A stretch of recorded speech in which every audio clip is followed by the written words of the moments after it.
The word jihad is mentioned in the Quran about 41 times. The words mercy, peace, and compassion are mentioned about 355 times. Yes, come in. Come on in, Riaz. Sit down, please. Contrary to popular belief in most Western cultures, Islam is a religion that preaches peace and tolerance. Yes, Patricia.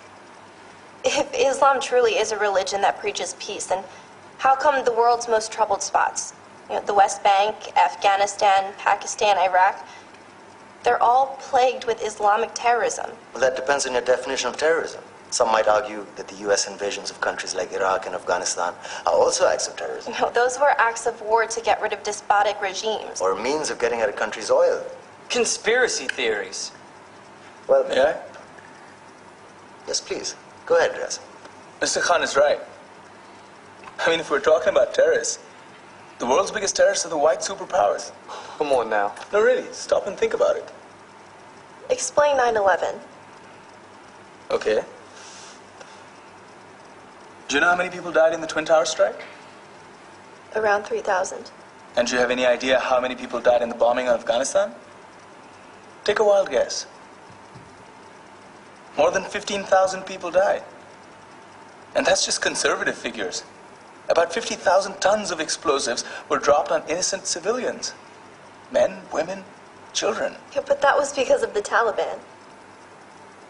Now that you brought it up, did you know that the Taliban was a creation of the CIA to fight the Russians? Whatever. They were still harboring terrorists. Yeah, right. Terrorists that were never found. Just like the weapons of mass destruction that were never found in Iraq. Do you want to get into the death toll in Iraq? 500,000 civilians and counting. And what do Britain and America say when they don't find these weapons? It's simple. They just say sorry. And still refuse to relinquish control of these countries. What are you trying to say? What I'm trying to say is that just because you're American, wear a fancy suit, and call yourself the president, doesn't make you any less of a terrorist. I'm saying that if you don't stop meddling in other people's countries, you will face a backlash. If Muslims like you feel that way, then why don't you get out of our country? We will. As soon as you promise to leave ours.